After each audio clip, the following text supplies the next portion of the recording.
Welcome back once again, my dear students.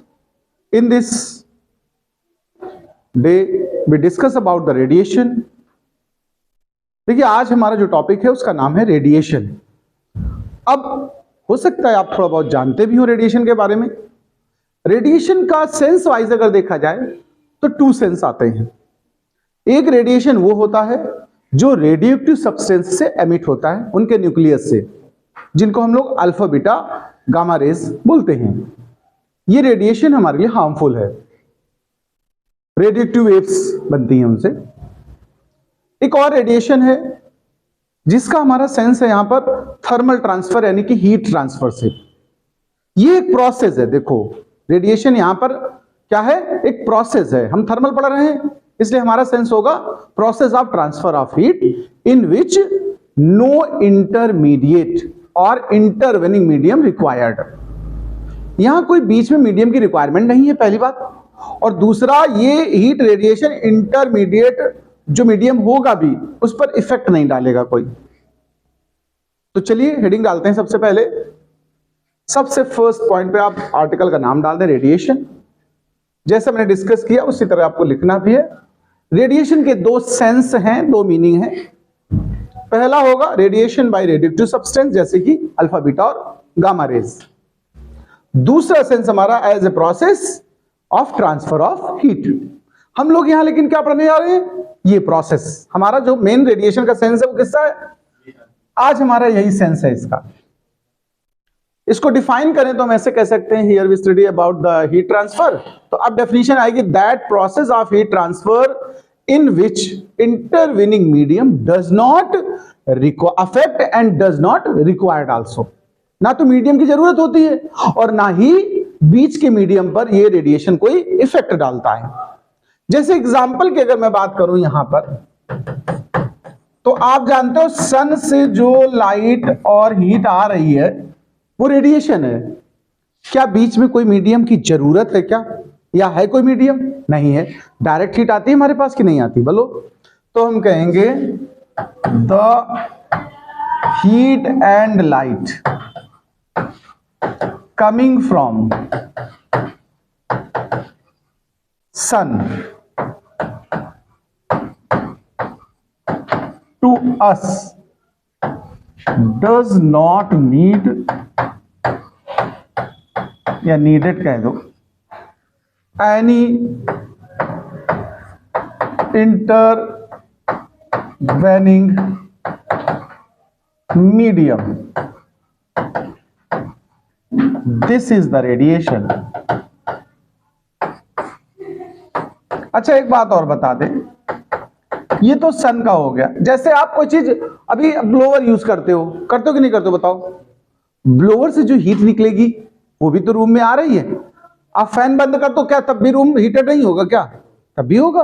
वो जो heat निकल रही वो क्या है, रेडिएशन है. वो क्या है भाई, हीटर से जो हीट निकली वो क्या है, रेडिएशन है. वो भी रेडिएशन के सेंस में आएगा.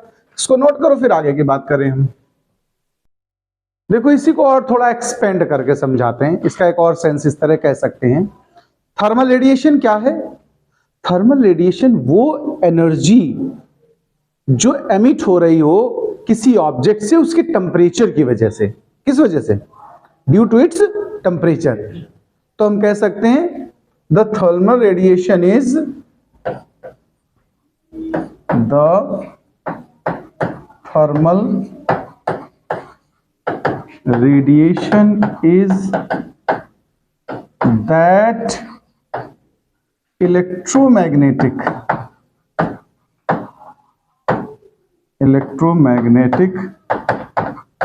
radiation which emitted by any object due to its temperature, temperature की प्रॉपर्टी. एक चीज जरा सुधार लेना, ये जो सन की स्पेलिंग है वो धोखे से सब हो गया है. इसको सन करते भाई लोग, ठीक है. हाँ, अब चलो इसको नोट करो. देखिए, अब नेक्स्ट टॉपिक हम उठा रहे हैं जिसका नाम है न्यूटन्स लॉ ऑफ कूलिंग. ये रेडिएशन के पार्ट में आएगा. न्यूटन, आपको जानकारी के लिए बता दूं, न्यूटन एक बहुत बड़े फिजिक्स के कह सकते हो साइंटिस्ट रहे हैं, और दूसरा उनके टक्कर में फिर आइंस्टाइन आए। इसलिए फिजिक्स को हम लोगों ने 2 पार्ट में क्लासिफाई किया है, एंशिएंट फिजिक्स या क्लासिकल फिजिक्स और modern physics. Modern physics Einstein और उनके कॉन्सेप्ट पर बेस्ड है, क्लासिकल फिजिक्स न्यूटन के कॉन्सेप्ट पर बेस्ड है। न्यूटन ने लगभग हर एक उसमें अपना कुछ ना कुछ रिसर्च दिया है। मैकेनिक्स में तो न्यूटन लॉ है, पढ़े कि नहीं? ग्रेविटेशन में तो न्यूटन का लॉ है, हीट में तो हम बताने ही वाले हैं आपको, लाइट में भी न्यूटन ने बहुत कुछ किया है, न्यूटन फॉर्मूला है, ठीक है। तो फिलहाल अभी यहां तो हम थर्मल की बात कर रहे हैं, तो आर्टिकल का नाम डाल दें Newton's law of cooling. Physics में जो कुछ बताया जाता है या होता है, ध्यान रखिए वो पहले से ही है, उसको ऑब्जर्व करने की बात, एक सिस्टमेटिक तरीके से स्टडी करने की बात है, एक रूल बना के बताने की बात है। ऑब्जर्वेशंस करे गए हैं फिजिक्स में, कुछ डेवलप नहीं ज्यादा हुआ है, ध्यान रखिएगा। भाई ग्रेविटी का डेवलप की गई क्या? वो तो थी ना नेचर में पहले से। तो यहां जो कूलिंग का है ना सिस्टम, ये भी पहले से हो रहा है, बट न्यूटन ने ऑब्जर्व किया, उन्होंने एक रूल बनाया। क्या बनाया? कि किसी भी हॉट ऑब्जेक्ट के कूल होने का जो रेट है, कूल समझते हो, लॉस ऑफ हीट। भाई आप बड़ी सी कॉफी एकदम बढ़िया 1 कप लमरेटा बनवा के रखो और 10-15 मिनट बाद पियो तो एकदम बेकार हो जाएगी कि नहीं? अभी मम्मी देती होंगी सूप बना के तुम लोगों को, 2 मिनट अगर तुम कहीं न्यूमेरिकल करने लगे और थोड़ा रुक गए तो सूप एकदम जो है कड़ी बन जाता है ना? तो कहने का मतलब कूलिंग हो रही है, वहां हीट लॉस हो रही है। तो जो हीट के लॉस होने का रेट है टाइम के रिस्पेक्ट में, वो डिपेंड करता है टेम्परेचर डिफरेंस पर। किस पर? किसके? ऑब्जेक्ट के और सराउंडिंग के। वही सूप या वही कॉफी गर्मियों में देर से ठंडी होती है, होती कि नहीं बताओ, और सर्दियों में जल्दी। क्यों भाई ऐसा का? उसको भी सर्दी लग रही थी क्या? एक्चुअल में टेम्परेचर डिफरेंस है। क्या है? अगर गर्मी में देखा जाए तो रूम टेम्परेचर होता है 37, 45 होता कि नहीं होता है? अब एसी वाले रूम की बात नहीं कर रहा हूं मैं कह रहा हूं 40-45 के आसपास टेम्परेचर रहता है। और हमारी कॉफी है मान लो 100 डिग्री की, तो डिफरेंस कितना है 45 और 100 का? 55। आज रूम का टेम्परेचर है 10 डिग्री और कॉफी का भी वही टेम्परेचर लोगे, अब शुरुआत होगी 100 डिग्री, तो अभी डिफरेंस कितना है? कितना है? 90। ज्यादा डिफरेंस तब था कि अब था? अब है ज्यादा डिफरेंस। तो जितना ज्यादा डिफरेंस होगा टेम्परेचर में, उतने जल्दी वो चीज कूल होगी। ऐसा नहीं कि कॉफी पे लग रहा है या हीट पे ही लग रहा है, ये पैसे के मामले में भी है। ज्यादा पैसे कमाते होगे तो ज्यादा खर्चा कर डालोगे, कम इनकम होगी तो हम लोग एक्सपेंडिचर भी कम ही करते हैं। तो ये नेचर का ज्यादातर रूल है। तो चलिए न्यूटन्स लॉ ऑफ कूलिंग की बात करते हैं। तो लिखें इसमें द रेट ऑफ कूलिंग, हम ब्रैकेट में इसका मतलब बता दे रहे हैं, सेंस लॉस ऑफ हीट। हमारा कूलिंग से क्या मतलब है? Loss of heat. The rate of cooling of any object directly proportional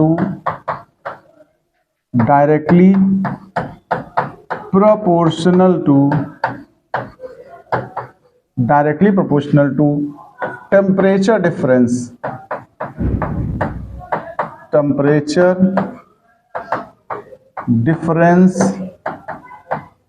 between object and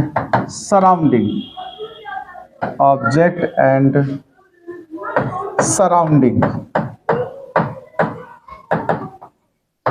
इसको अगर मैथमेटिक्स के हिसाब से मैं लिखूं तो ऐसे लिख दूंगा, द रेट ऑफ कूलिंग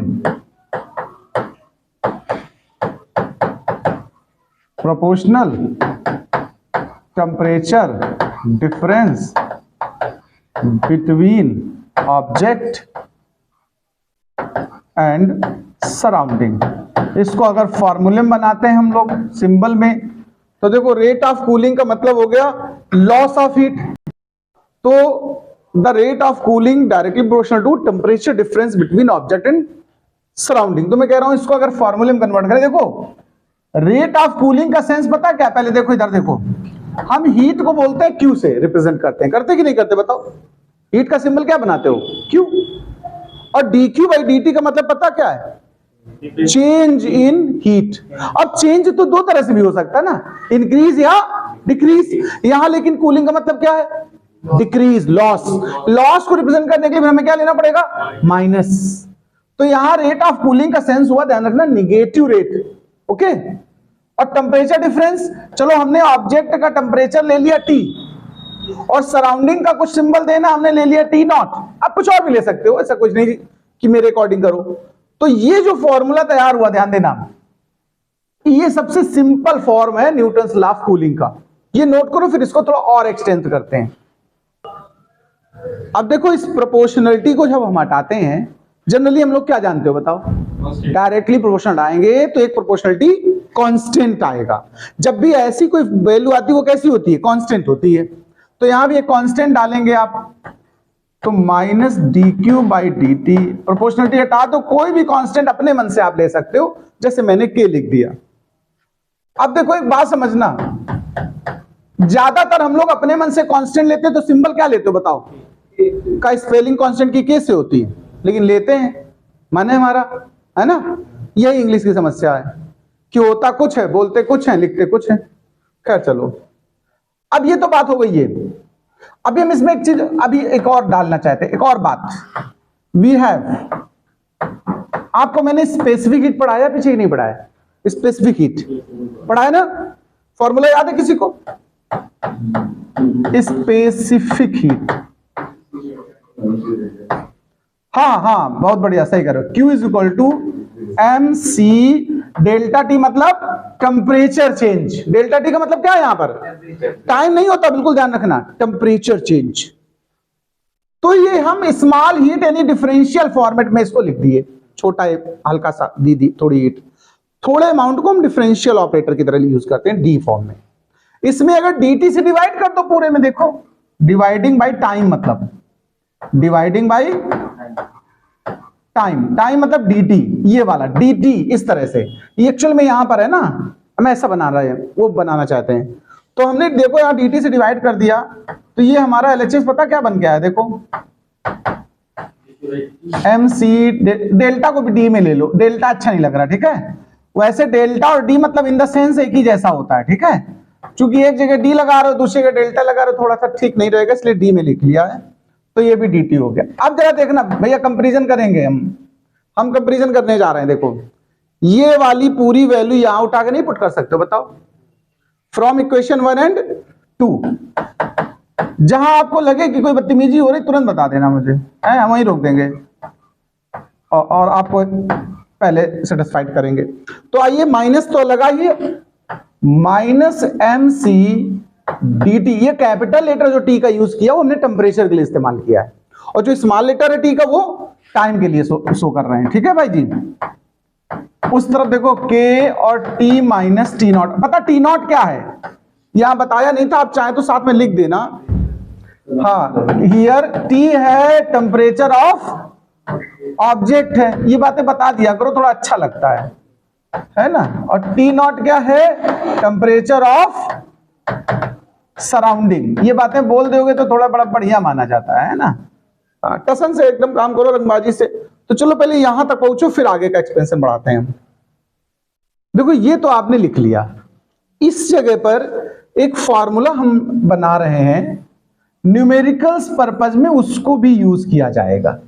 ये अभी यहां खत्म नहीं हुआ टॉपिक ना, अभी आगे बढ़ेगा, बट इसको एक स्टाइल में लिख रहे हैं ना। स्टाइल में रहने का सुना होगा आप लोगों ने, है ना।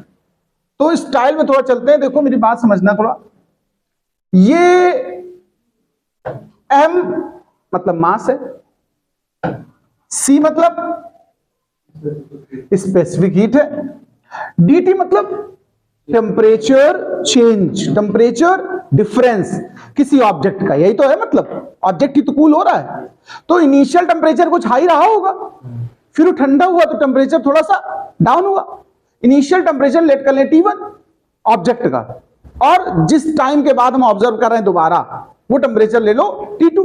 तो ये जो dt होगा इसको हम क्या लिख सकते हैं, देखो T1 माइनस T2 नहीं लिख सकते बताओ। और ये टाइम इंटरवल है, हमने इसको सिंपल उसमें डिनोट कर दिया, इज इक्वल टू के। अच्छा एक बात और सुन लो, यहां भी थोड़ा अभी जगह चाहिए मुझे। ये देखो जरा ध्यान से देखना बच्चा लोग, ये टी क्या है? ये भी तो टेम्परेचर ऑफ द ऑब्जेक्ट है भाई। अच्छा हमें इनिशियल फाइनल अगर पता है तो यहां कौन सा रखोगे बताओ? प्रॉब्लम में आओगे कि नहीं? इस टी की जगह क्या पुट करोगे? इनिशियल भी पता हो, फाइनल पता हो, तो हम उसका एवरेज यहां यूज करेंगे। क्या यूज करेंगे? ध्यान रखना, वहां तो T1 T2 का डिफरेंस था इसलिए आसानी से दोनों माइनस कर लिए। यहां सिंपल टी है, ये टी मतलब ऑब्जेक्ट का टेम्परेचर। तो फिर इस जगह जो ये टी है इसको एक्चुअल में हम क्या इस्तेमाल करेंगे? T1 plus T2 by 2 minus T0। इसी वाले फॉर्मूले से ये फॉर्मूला बन के आता है जो न्यूमेरिकल्स में यूज होगा। मैं इस पे एक न्यूमेरिकल भी कराऊंगा अभी आपको, ठीक है? तो एक ये स्टाइल भी नोट करिए। देखो एक चीज और देखना, थोड़ा सा यहां समझ लेना, ये जो टेम्परेचर डिफरेंस लिया हम लोगों ने, थोड़ा इस पे गौर करें। ये जो टेम्परेचर का डिफरेंस हमने यूज किया, इसमें मैंने लिख दिया इनिशियल माइनस फाइनल। क्या यूज किया है? क्लियर बात? तो वैसे ज्यादातर हम जब चेंज निकालते हैं तो क्या लिखते हैं? क्या लिखते हो? Final minus initial. क्या निकालते हो जब कहीं चेंज निकालते हो? तो V2 माइनस V1 ऐसे कहते हो। तो मुझे यहां क्या करना चाहिए? T2 minus T1। हमने लेकिन क्या लिख दिया है? तो इसलिए हमें यहां निगेटिव साइन को हटाना चाहिए। ध्यान रखना, एक्चुअल में जो डिफरेंस निकालते हैं या तो माइनस ना लगाते पहले से। क्यों? पहले माइनस इसलिए लगाया था, इसका मतलब टेम्परेचर डाउन ही हो रहा है। वो वाला सिंबल यहां भी हो, फिर यहां इस तरह लिख दोगे तो वो डबल बार नेगेटिव बनेगा। तो इस फॉर्मूले में ये थोड़ा वेरिएशन रखिए। अगर T1 माइनस T2 लिख रहे हैं तो माइनस नहीं यूज करिए, लेकिन अगर हम T2 माइनस T1 करेंगे तो माइनस बना रहेगा। अब हम इसी टॉपिक को आगे प्रोसीड करेंगे। देखो जरा, यहीं से फिर आगे बढ़, ये बीच का एक हिस्सा है, आप ये समझ लो, एज ए फॉर्मूला बनाया है। बाद में कि आगे प्रोसीजर यहीं से बढ़ेगा। तो देखो अब dt बाई, ध्यान देना प्लीज, यहां से माइनस उधर कर दिया और mc उधर ले गए, तो माइनस k बाई mc हुआ कि नहीं हुआ? बताओ सब लोग, इस बात को बताओ। क्या ऐसे नहीं लिखा जा सकता है? m क्या है यहां पर? Mass of the object. Mass थोड़े डाउन हो रहा है जब टेम्परेचर डाउन हो रहा है। क्या बताओ? अच्छा तुम्हारी कॉफी क्या एक कप से आधा कप बचेगी का? तो मास चेंज नहीं होता, तो मास कांस्टेंट है। और C क्या है? स्पेसिफिक हीट है, ये भी कांस्टेंट है। वाटर की अपनी होती है, हर चीज की अलग अलग होती है। तो ये तीन के तीनों चीजें क्या है? कांस्टेंट है कि नहीं बताओ? अच्छा तो एक नया कांस्टेंट हमें यहां, देखो कांस्टेंट बाई कांस्टेंट अगर करोगे तो आएगा तो कांस्टेंट ही ना। तो इसको हम एक न्यू कांस्टेंट बोलते हैं, K डैश। K डैश क्या है यहां पर? समझ लेना जरा बात को। Where K dash is a new constant. आया कहां से ये वाला K dash? K by MC को जो भी वैल्यू आएगी सॉल्व होके, उसको हमने बोला है K डैश। कुछ नाम देना था मुझे मतलब। तो अब ये देखो, इसमें से इस चीज को इधर पास कर लेते हैं हम लोग और dt उधर ले जाते हैं। देखना जरा ध्यान से देखना भाई, t माइनस T0 इधर ले आए हैं और ये उस तरफ चला गया, तो माइनस K डैश और dt हो गया कि नहीं हो गया? बताओ। यहां टेम्परेचर बाय टेम्परेचर है, वहां टाइम है। ऐसी इक्वेशन को हम बोलते हैं डिफरेंशियल इक्वेशन। कभी सुना हो शायद आपने। इसका हम लोग इंटीग्रेशन करने वाले हैं। क्या करने वाले हैं? इंटीग्रेट करेंगे, इंटीग्रेटिंग बोथ साइड। इंटीग्रेशन थोड़ा बहुत तो मैंने सिखाया है आपको मैथमेटिकल टूल्स में, तो वो यूज करूंगा। अगर बाय द वे ना आपने सीखा हो तो मुझे बता देना। इंटीग्रेशन का साइन तो याद ही होगा, कुछ नहीं तो ऐसे dt by T minus T, और ये माइनस K डैश, कांस्टेंट को बाहर ही लिख लो।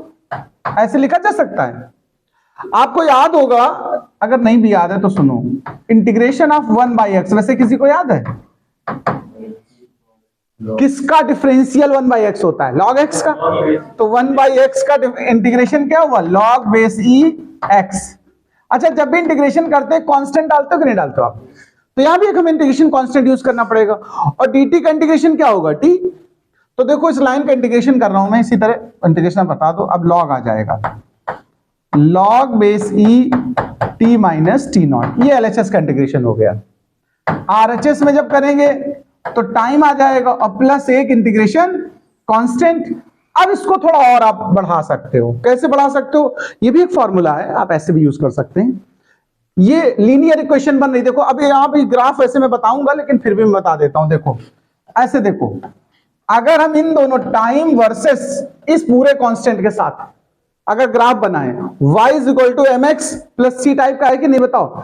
एक्स एक्सिस पे अगर आपने टाइम लिया हो, देखो जरा, और इस एक्सिस पे log base E T minus T not ले लो, देखो तो ये लीनियर इक्वेशन है जिसका वो इंटरसेप्ट माइनस के है, निगेटिव है, ठीक है। अब इस पे ग्राफ पे हम चर्चा करेंगे थोड़ी देर बाद, यहां हिंट लिख लिए, अब आगे थोड़ा और बढ़ा देते हैं। सुनो इसको और कैसे लिखा जा सकता है, ध्यान देना प्लीज। एंटी लॉग ले लो बोथ साइड, एंटी लॉग तो सीखा ही होगा। एंटी लॉग जब लेते हैं तो इस तरफ से लॉग हटाते हैं, उस तरफ ई टू द पावर लिखते हैं, क्या लिखते हैं, उस तरफ जो कुछ है उसको क्या लिख देंगे, ई टू द पावर। तो ये पूरी वैल्यू आ जाएगी माइनस के डैश टी प्लस सी। ये एक्सपोनेंशियल फॉर्मूला बोला जाता है, क्या बोलते हैं इसको, ये लॉगरिथम है और ये एक्सपोनेंशियल है। नोट करो, फिर मैं ग्राफ पे बात करूंगा। चलो अब हम ग्राफ की बात करते हैं। देखो एक बात सुनना, मैंने बोला ये y is equal to minus m x plus c type का है, ये स्लोप माइनस में है। देखो प्लस में होता तो यू जाता है कर्व, और माइनस में होता तो यू जाता है कर्व। तो यहां जो हमारा कर्व बनेगा, ध्यान रखना ऐसे बनेगा, इस तरीके से। अगर प्रैक्टिकल भी ऐसा चेक किया जा सकता है, प्रैक्टिकली आप ग्राफ बना के देख सकते हो। लेकिन एक ग्राफ और बनेगा इसके लिए, सुनो, अगर यही ग्राफ हम इसके लिए बनाए, टाइम वर्सेस टेम्परेचर डिफरेंस, ध्यान देना प्लीज, स्मॉल लेटर बना दिया, यहां कैपिटल लेटर, टेम्परेचर डिफरेंस, ये क्या है, टेम्परेचर डिफरेंस ही तो है। तो अगर इसके लिए बनाओगे आप, ध्यान रखना, तो ये एक्सपोनेंशियल है। एक्सपोनेंशियल जो कर्व होते हैं वो ध्यान रखिएगा इस तरीके के चलते, ऐसे चलते हैं। थोड़ा और अच्छा बना दें यार, अभी मजा नहीं आ रहा है। कुछ यूं होते हैं, एक्सपोनेंशियल जो कर्व होते हैं वो इस तरह होते हैं, ध्यान देना प्लीज। ये एक्सपोनेंशियल कर्व है। ये क्या शो कर रहा पता है, टेम्परेचर डिफरेंस टाइम के साथ देखो बहुत तेजी से गिरा। पहले देखो शुरुआती टाइम में देखो टेम्परेचर बहुत एकदम गिरता चला जा रहा लगातार, लेकिन ज्यादा टाइम होने के बाद ये देखो लेट गया, मतलब बहुत फिर धीमे धीमे गिरा। तो शुरुआत में चाय आपकी बहुत जल्दी ठंडी होगी, लेकिन जब एक छोटी वैल्यू पर आ जाएगी तो वो थोड़ी देर तक गुनगुनी बनी रहती कि नहीं, बताओ। तो ये मतलब कहता है कि एक्सपोनेंशियल कर्व उस तरह को शो कर रहा है। तो इन दोनों कर्व को भी बना लो।